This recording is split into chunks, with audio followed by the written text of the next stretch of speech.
යන්නෝ කවරහුද?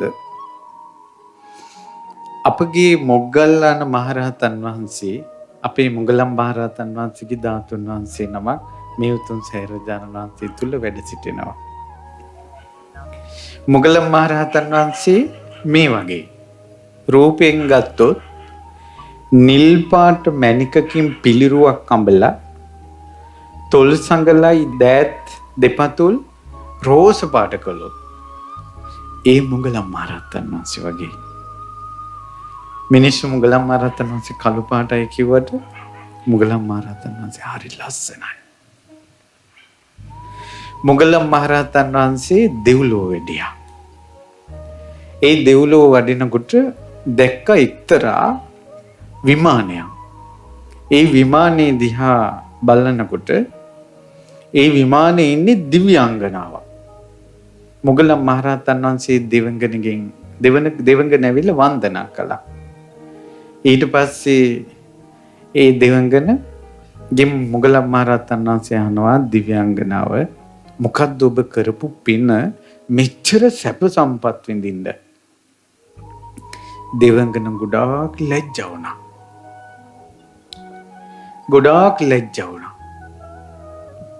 ඒක මේ වගේ එකක්. රාජ භෝජන සහිත ප්‍රණීත කෑම කාපු මිනිස්සු මැදට දන් කුඩ ටිකක් කාලා කෙනෙක් එනවා. අර රාජ භෝජන කාපු අය මැදට. එතකොට ඔතන ඉඳලා කවුරු හරි එක්කෙනෙක් එකපාරම ඇහුවොත් ඔයා මොනවද කෑවේ කියලා අරයා දන් කුඩ කියලා කියන්න මැලි වෙනවද නැද්ද?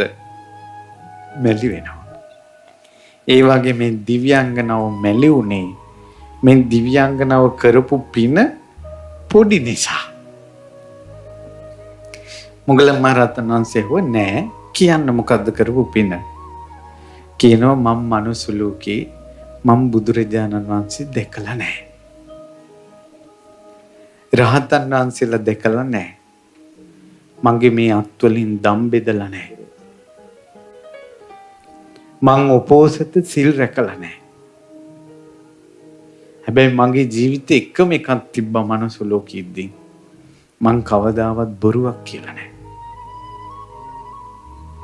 කෑවනම් කෑවා කියනවා, බිව්වනම් බිව්වා කියනවා, තියනවනම් තියනවා කියනවා, නැත්තම් නෑ කියනවා. මම කැමති නම් යමකට කැමතියි කියනවා, අකමැති නම් අකමැතියි කියනවා. මම බොරු කියලා නෑ. මම කවදාවත් බොරුවක් කිව්වේ නෑ. ස්වාමීනි මේ දෙව්ලොව මෙච්චර දිව්‍ය සම්පත්තියක් මට ලැබෙන්නේ එකම හේතුව මනුස්ස ලෝකෙදී මම බොරු කිව්වේ නෑ. මුගලන් මහරහතන් වහන්සේ කල්පනා කළා. දෙව්දුවට පිරිවර සහිත ඒ දිව්‍ය රාජිනියට සිත් පැතුවා. ඊළඟ දෙව් විමනට ගියා. ඇහුවා ඔබ කුමන පිනක්ද කළේ? ඒතකොට දිව්‍යාංගනාව ගොඩක් ලැජ්ජා වුණා. මුගලන් මහරහතන් වහන්සේ පෙරත්ත කරලා කිව්වා කියන්න ඔබ කරපු පින. කියනවා ස්වාමීනි මම බුදුරජාණන් වහන්සේ දැකලා නැහැ. සංඝයාට දම් බෙදලා නැහැ. උපෝසත සිල් අරගෙන නැහැ.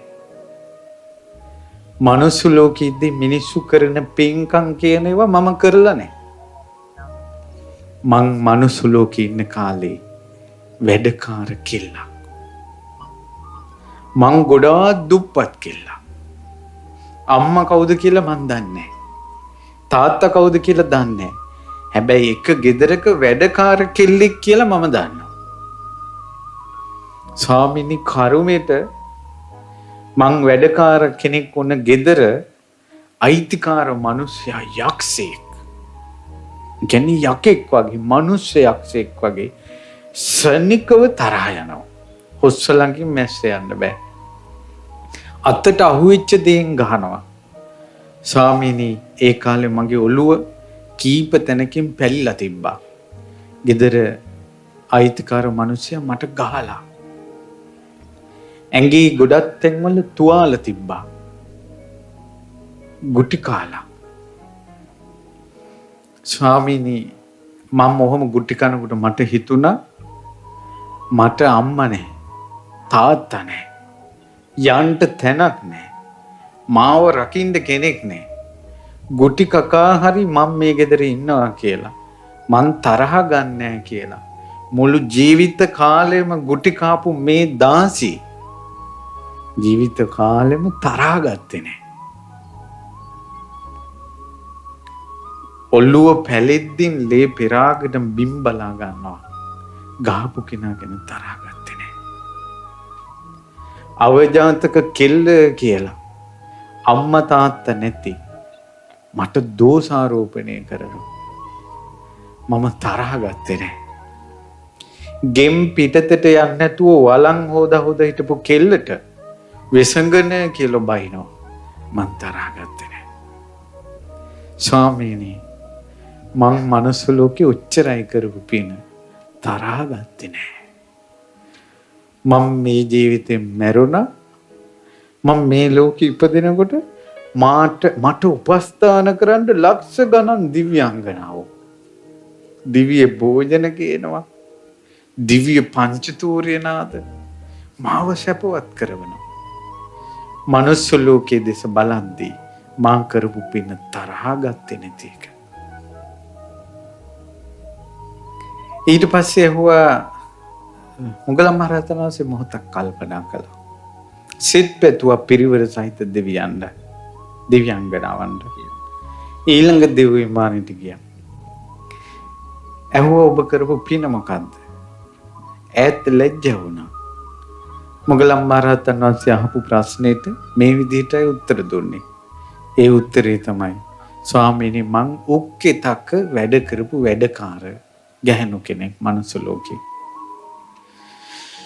අපි වැඩ කර ඉන්නකොට දහවල් මේ අවුව තියෙන වෙලාවේ ශ්‍රමණයන් වහන්සේ නමක් වැඩියා. මං වැඩ කර ඉන්න තැනින් උග්ගස් කැල්ලක් කොණ්ණාන්සිට පූජා කළා. එච්චරයි. මං දැන් දිව්ලෝ ජීවිතේටම උච්චරයි ගල්ලා තියෙන්නේ. තව දිව්‍යාංගනාවක්. එයා මනුස්ස ලෝකෙකින් තියඹරා ගෙඩියක් පූජා කළා. තව එක දිව්‍යාංගනාවක් මනුස්ස ලෝකෙකින් තිඹිරි ගෙඩියක් පූජා කළා. තව දිව්‍යාංගනාවක් මනුස්ස ලෝකෙකින් උගුර ඇස්ස ගෙඩියක් පූජා කළා. දැන් මේ වහනකොට පුදුම හිතෙන්නේ නැද්ද? ඇයි දැන් ඔයාලා පූජා කරලා තියෙනවත් එක්ක බලනකොට පොළොතුරු මෙච්චරයි. දානෙ මෙච්චරයි. දැන් මේ සෑයවල් හදනවා. මල් කොච්චර පුදලාද? මොගලන් මහරහතන් වහන්සේ දිව්‍ය ලෝකයෙන් අතුරුදහන් වුණා. මගේ බුදුරජාණන් වහන්සේ වැඩ ඉන්න විහිරේ පහළ වුණා. මොගලන් මහරහතන් වහන්සේ බුදුරජාණන් වහන්සේ ළඟට වැඩම කළා වන්දනා කළා කියා හිටිනවා. ස්වාමීනි භාග්‍යතුන් වහන්සේ මේ චූටි පිනක් කරලා දිව්‍ය ලෝකේ යන්න පුළුවන්ද කියලා අහුවා. බුදුරජාණන් වහන්සේ අහනවා පින්වත් මොග්ගල්ලාන මගෙන් අහන්නේ මොකටද? දැන් ඔබම දැක්කනේ. ඔබම කතා කළානේ. බුදුරජාණන් වහන්සේ විලාවේ ගාථාවක් වදාලා. බුදුරජාණන් වහන්සේ වදාළ ගාථාව තමයි දැන් මේක ධම්මපදයේ තියෙන පින්වතුනි. ඒ තමයි සච්ඡං බනේ න කුජ්ජේය. සත්‍ය කතා කරනවා කිපෙන්නේ. දජ්ජාපසම්පි යාචිතෝ. ඉල්ලන කෙනෙකුට පොඩ්ඩක් හරි දෙනවා. තියෙන්නේ පොඩ්ඩයි නම් ඉල්ලන කෙනාට දෙනවා. ඒතේහි තීහි ඨානේහි. මෙන්න මේ කාරණා තුන මේ ස්ථාන තුනේ ගච්ඡේ දේවාන සන්තිකේ. ඒ අය දෙවියන් අතරට යනවා. කාරණා තුනකින්.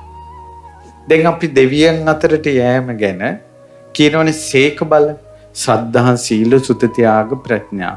ඊළඟට පංචශීල රැකීම. ඊළඟට තියෙනවා යේකේචි බුද්ධං සරණං ගතාසේ නතේ ගමිස්සන්ති අපායං පහය මානුසන්දේයන් දේවකාය පරිපූර්ණස්සන්ති කියලා. බුදුරජාණන් වහන්සේ සරණ ගියාය අපාය යන්නේ. මේ ශරීරය අතහැරපු ගමන් දෙවියන් අතරට යනවා. මේ විදිහට දෙවියන් අතරට යාමේ ප්‍රතිපදා තියෙනවා.